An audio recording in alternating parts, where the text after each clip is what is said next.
안녕하십니까. 상당히 오랜만에 동영상을 올리는 것 같습니다. 약간 바쁜 관계로 동영상을 자주 못 올렸는데요. 앞으로 시간이 날 때마다 조금 더 자주 동영상을 업로딩을 하도록 하겠습니다.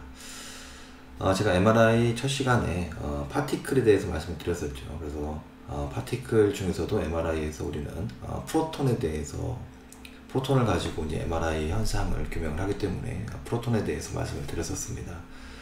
그리고 두 번째로는 그러한 프로톤들이 자기장에 놓였을 때 넷마그네티제이션 된다고 했죠. 즉 순자화가 일어난다고 했는데 그 순자화 벡터에 대해서 알아봤었습니다. 자, 그리고 그러한 프로톤의 자이로마틱 레이시오, 즉 자기 회전비가 어떠한 것인지 우리가 알아봤죠. 그런데 이러한 파티클인 프로톤이 자기장에 놓였을 때 어떠한 현상이 일어나는지를 알려면 우리는 자기장에 대해서 이해를 할 필요가 있습니다.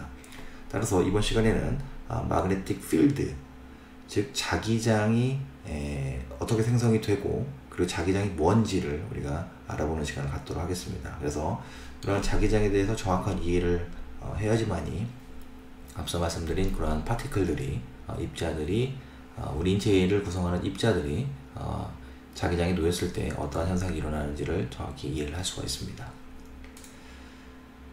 자, 그래서 이번 시간에 다뤄볼 내용은 바로 이 마그네틱 필드, 자기장에 대한 내용입니다. 우리가 자기장의 세기는 여러 가지 나타나게 되는데, 일단 여기 보면 이곳이 어디냐면 미국에 있는 나이가라 폭포입니다.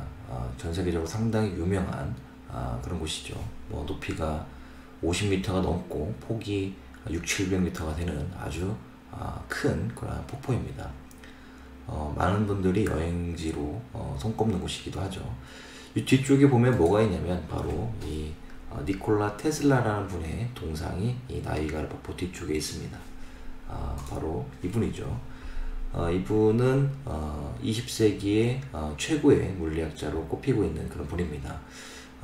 우리가 지금 쓰고 있는 전기의 교류를 발명하신 분이죠. 아인슈타인이 직류를 발명하셨다면 이 교류를 활성화시킨 분이 바로 이 니콜라 테슬라입니다. 이분이 없었으면 우리의 이러한 발전도, 이 과학의 발전도 없었겠죠.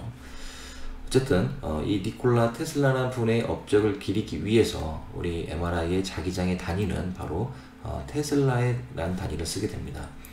우리가 단위계는 CGS 단위계와 MKS 단위계가 있는데, 우리가 자기장의 단위를 나타낼 때는 맥스웰, 가우스, 웨버, 테슬라를 쓰게 되는데 MKS 단위에서 테슬라를 사용하게 되는 것입니다. 우리가 1테슬라는 약 10,000 가우스 정도가 됩니다. 자, 지구의 자기장이 0.5 가우스입니다. 그리고 냉장고에도 우리가 자석이 있죠. 그 냉장고의 자석이 약 100 가우스 정도 됩니다. 그런데 임상에서 사용되는 이 MRI, 현재 임상에서 사용되고 있는 가장 강력한, 시험용 빼고 그냥 검사용으로 사용하고 있는 가장 강력한 MRI가 3.0 테슬라입니다. 즉 30,000 가우스인 거죠. 지구가 0.5 가우스인데 MRI는 30,000 가우스. 우리가 상상할 수 없는 그러한 강력한 자기장이 존재하게 되는 것입니다. 이번 시간에는 자기장에 대해서 말씀을 드리긴 할 건데, 저런 강력한 자기장이 전류에 의해서 생성이 되는데 왜 전류에 의해서 저렇게 강력한 자기장이 생성이 되며 왜 MRI에서는 저 전류에 의한 전자석을 왜 사용하는지에 대해서는 다음 시간에 말씀을 드리도록 하겠습니다. 자, 그래서 이런 마그네틱 필드, 자기장이라고 하는 것은 자석의 힘을 나타냅니다. 이 자석 자체의 힘을, 그러니까 즉 이 자석의 힘이 미치는 공간을 우리가 마그네틱 필드, 자기장이라고 하죠. 자, 그런데 이 순수한 자석 말고 여기 피카츄가 이렇게 전류를 흘리고 있는데, 전류에 의해서도 바로 이러한 자기장이 형성이 되고, 그러한 자석의 힘이 생성이 되고, 그 자석에 힘이 미치는 마그네틱 필드가 형성이 되게 됩니다. 자, 그래서 우리가 전기력이라고 하는 것은 요 어떠한 두 전하 사이에 작용하는 힘을 우리가 전기력이라고 하죠. 자기력이라고 하는 자석의 힘을 나타냅니다. 그래서 이러한 전기력과 자기력이 미치는 필드, 공간을 우리가 전기장 또는 자기장 이렇게 얘기를 하고 있는 것입니다. 자, 그래서 여기 Q1이라는 전하와 Q2라는 전하가 있다고 가정을 해보겠습니다. 요 Q1이라는 전하와 Q2라는 전하의 거리가 R이라고 한다면 다음과 같은 수식이 성립을 하죠. 두 전하의 거리의 제곱에 변비례하고 두 전하의 곱에 비례를 하게 됩니다. 자, 그런데 이게 이렇게 전하가 아니고 질량이어도 마찬가지죠. 이 지구와 달의 거리를 R이라고 한다면 두 질량의 거리의 제곱에 반비례하고 두 질량의 곱에 비례를 하게 됩니다. 근데 제가 앞에서는 요 전하에서는 힘 앞에 C를 썼고 요 질량에서는 G를 썼죠. 이게 바로 쿨롱의 법칙입니다. 즉 두 전하 사이에 작용하는 힘인 것이죠. 자, 여기는 G는 제가 gravitation 인력의 단위를 쓴 거죠. 그래서 만유 인력의 법칙의 공식이 바로 우측에 있는 바로 이 공식이 되는 것입니다. 하지만 질량에서는 전하가 없기 때문에 끌어당기는 힘만 존재하게 되는 것이죠. 하지만 전하에서는 차지가 있기 때문에 인력과 청력이 모두 작용합니다.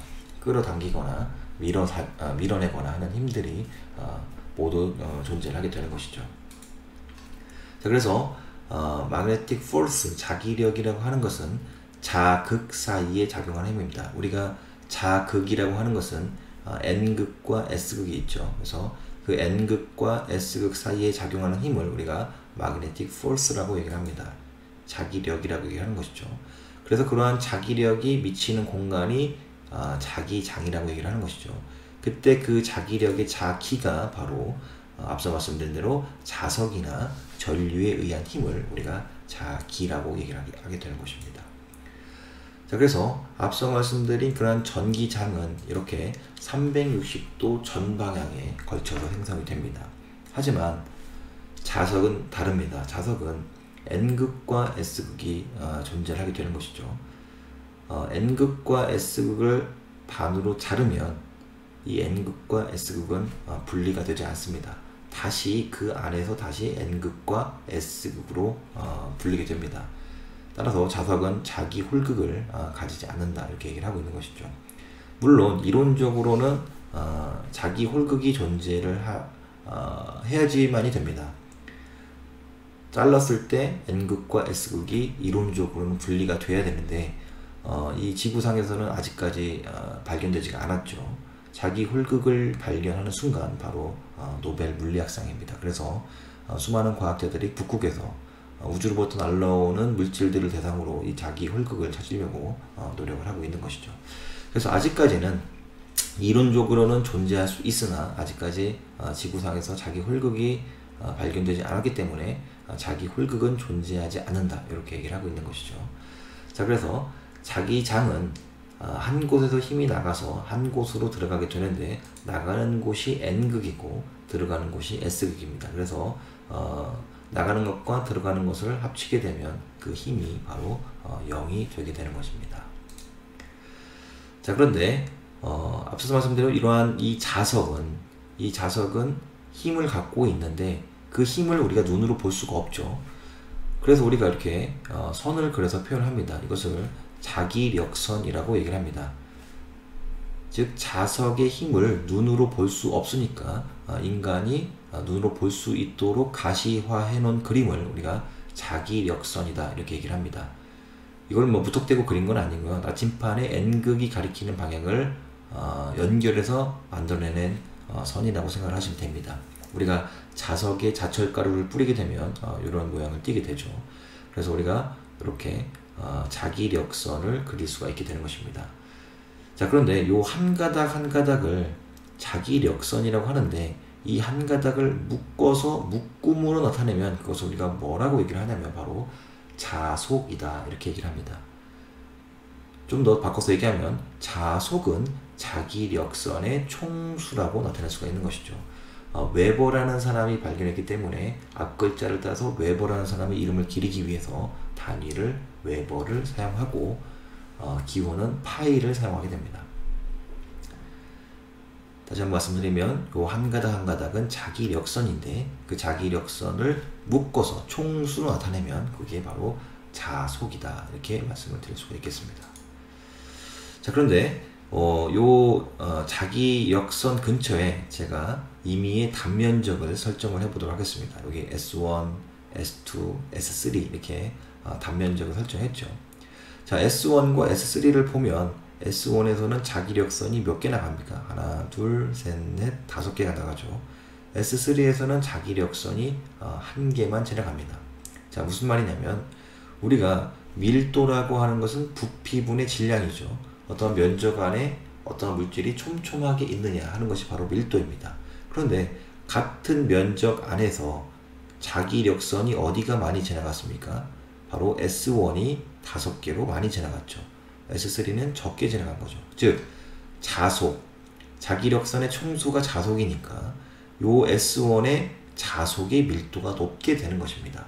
따라서 우리가 자속 밀도는 면적의 단위의 미터를 제곱을 쓰고 자속의 단위인 웨버를 쓰게 되는 것입니다. 그래서 자속 밀도의 단위는 웨버 퍼 미터 제곱을 쓰게 되고 우리가 앞에서 처음에 말씀드린 이것이 바로 테슬러의 단위와 같게 되는 것입니다.